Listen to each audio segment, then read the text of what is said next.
Welcome back to the David Pakman Show. Welcome back to the show. What was passed to avoid the fiscal cliff? The clock struck midnight on January 1st, 2013. Technically, we went over the fiscal cliff. Within hours, the Senate voted 89-8 for a deal which was negotiated by President Biden, which extended the Bush-era tax cuts, which had expired at midnight, on all incomes under $400,000 for people filing as in single, and $450,000 for joint filers. It delayed the sequestration budget cuts for 2 months until just before we hit the debt limit.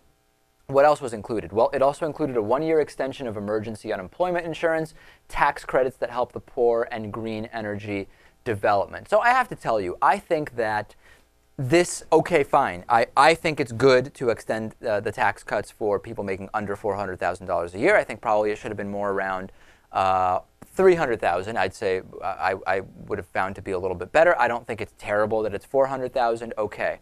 The problem is this is really setting up the next extortion, and the next extortion is what Bob Borisage from Campaign for America's Future calls it. The deal makes no provisions for lifting the debt ceiling, and it postpones those automatic cuts in domestic and military spending for only 2 months. So what does this mean? This essentially means that we are going to have another media frenzy about deficits and cuts and the debt ceiling in just 2 months. What are we really doing? I understand politicians want to kick the can down the road if they can, but we're only kicking it down the road 2 months. In 3 weeks, the conversation will be back. What are we doing here? Well, I don't know. Is this the best you can come up with when you have to compromise? Right. I mean, is that the issue, Natan? Is this just the best that was possible? I just don't really buy that.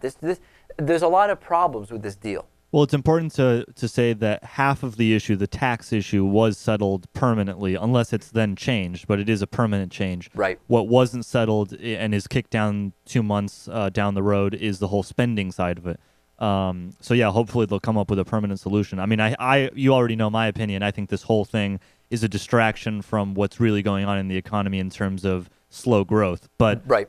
In terms of what the problem they presented is, then hopefully they'll resolve it in 2 months. The other thing, Lewis, is that by allowing the payroll tax cut to expire, every working American gets a tax hike of about 2% of their income. Now remember, really rich people don't pay payroll taxes because they're getting a majority of their income from whether it be business ownership or investments or whatever else. So a worker making $50,000 a year will pay an extra $1,000 in taxes. Payroll checks will actually be for less money. Belts will have to be tightened. That is actual spending in the economy that will not be done.